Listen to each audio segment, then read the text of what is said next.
Ukraine's main government building in Kyiv hit for first time, PM says.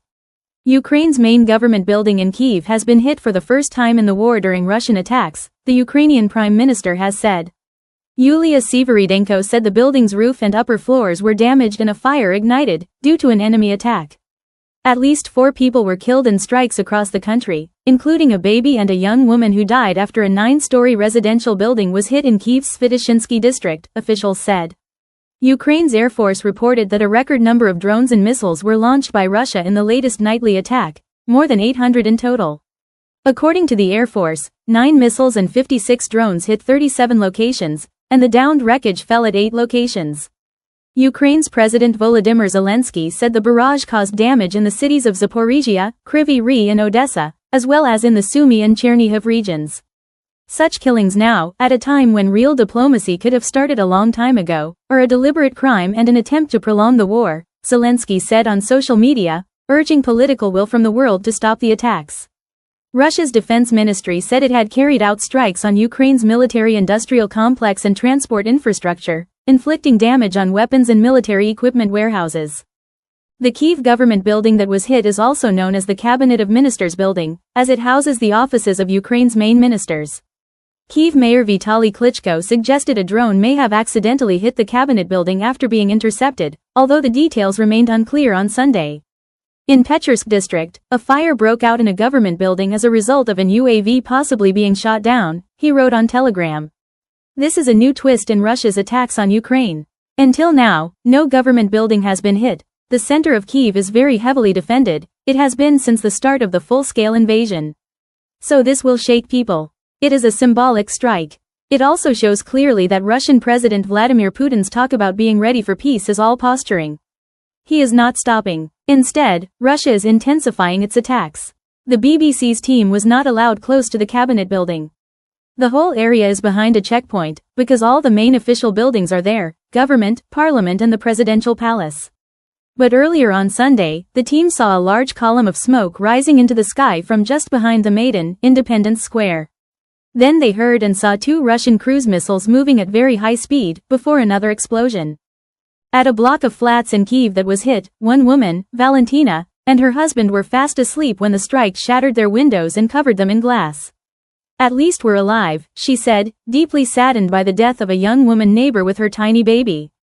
People say the family had only just moved into the apartment and that the woman's husband is in hospital, badly hurt. Kyiv officials said several multi-story residential buildings in the Svitoshinsky and Darnitsky districts were partially destroyed after direct hits. Elsewhere in Ukraine, 17 people were injured in a strike on the city of Zaporizhia, when multiple buildings including homes and a nursery were hit, regional administration head Ivan Fedorov said.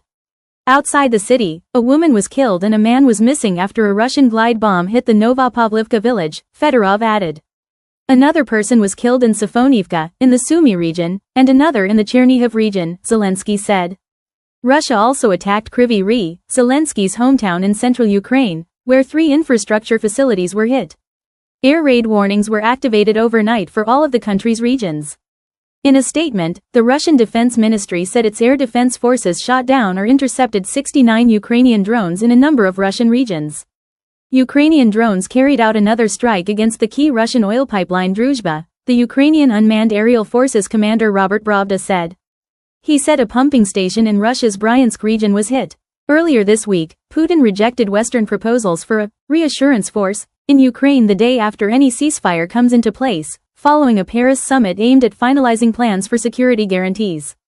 British Prime Minister Keir Starmer condemned Sunday's attack in Ukraine, saying they showed that Putin believes he can act with impunity and is not serious about peace.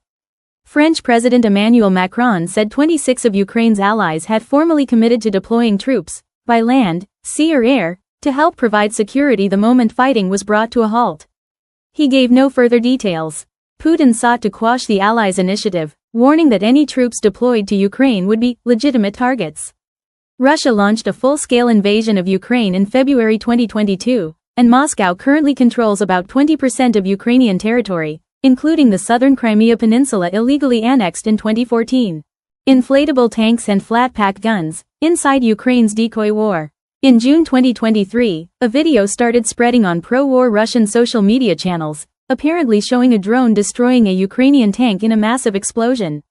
But not everything is what it seems in the Russia-Ukraine war. That video was followed by Ukrainian footage showing a laughing soldier pointing at the burning wreckage and exclaiming, "They've hit my wooden tank." The tank in question appears to be a plywood decoy used by the Ukrainian forces to deceive the Russians. It is one of many thousands of full-scale models of military equipment used by both Ukraine and Russia to trick the enemy into wasting valuable ammunition, time and effort. Almost anything seen on the front line, from small radars and grenade launchers to jeeps, trucks, tanks and actual soldiers, may be fake. These imitations can come in flat packs, be inflatable, 2D or create a radar illusion of a tank by reflecting radio waves in a special way. In the case of some weapon types deployed in Ukraine, at least half of them are actually decoy imitations. Flat pack artillery. Among the most popular decoys used by the Ukrainian army are models of the British-made M777 howitzers. Western allies are understood to have supplied Kyiv with more than 150 of these highly maneuverable and accurate artillery pieces, nicknamed three axes, by Ukrainian soldiers. As with many other types of equipment used by the Ukrainian army, volunteers play an important role in supplying decoy mock-ups. Ruslan Klemenko says his volunteer group Na Chassis alone has made and supplied to Ukrainian forces about 160 models of M777s. What makes them particularly popular is the fact that they take 3 minutes, 2 people and no tools to assemble on the front line, Mr. Klemenko says. No matter how many are delivered, all will be put to good use, he tells the BBC. Pavlo Narozhny from another group of volunteers, called Reaktivna Poshta, says that at any given time 10 to 15 M777 decoys are in production. Reaktivna Poshta's decoys are made of plywood, come in flat packs and cost about $500 to $600.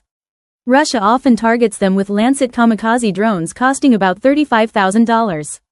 You do the math, Mr. Narozhny says. One of his M777 decoys, nicknamed Tolia, has spent more than a year on the front line, surviving hits with at least 14 Lancets, he claims.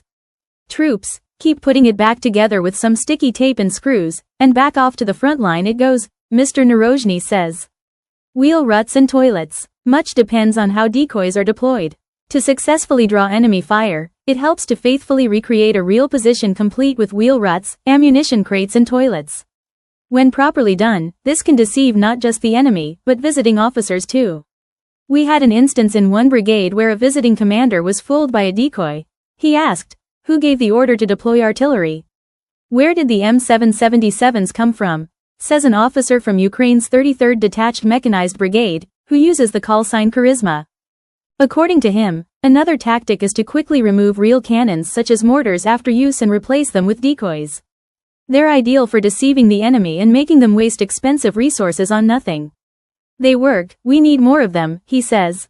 Russia's arsenal of decoys is also rich and varied. About half of the drones involved in any of Russia's recent aerial attacks are actually cheap imitations, the Ukrainian military says. It's 50-50 these days. 50% are real Shahed drones, and 50% are imitation drones. Their job is to overload our air defenses and ideally get us to use a missile against a drone that costs peanuts, says Ukrainian Air Force spokesman Yuri Inat.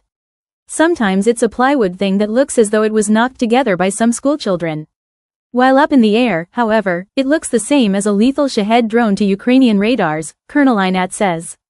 One Russian firm, Rusbal, produces imitations that include 2D decoys to mislead intelligence gathering from the air or space, decoys that mimic the heat given out by engines or radio traffic coming from soldiers' walkie-talkies, and reflectors that fool the enemy's radars. Actual soldiers can be imitated too. Volunteers from the Kremlin-backed People's Front movement in Novosibirsk have made dummies wearing military uniforms. To imitate human heat and thus deceive Ukrainian thermal imaging cameras, their trunks are wrapped with heating wire underneath the jacket. But of course, decoys are not a new idea in war. In preparation for D-Day landings, an entirely fake army group was set up in the UK, equipped with dummy tanks and decoy aircraft. It was all part of an elaborate trick to hide the reality on the ground and give the Allies the element of surprise they needed to launch their attack. Military technology has hugely improved since World War II. Drones and unmanned systems on the battlefield are a major innovation in this war, for instance. But no matter what new weapons of destruction make it to the battlefield, it just goes to show that subterfuge and trickery, even with something as simple as a blow-up doll, will always play a part in warfare.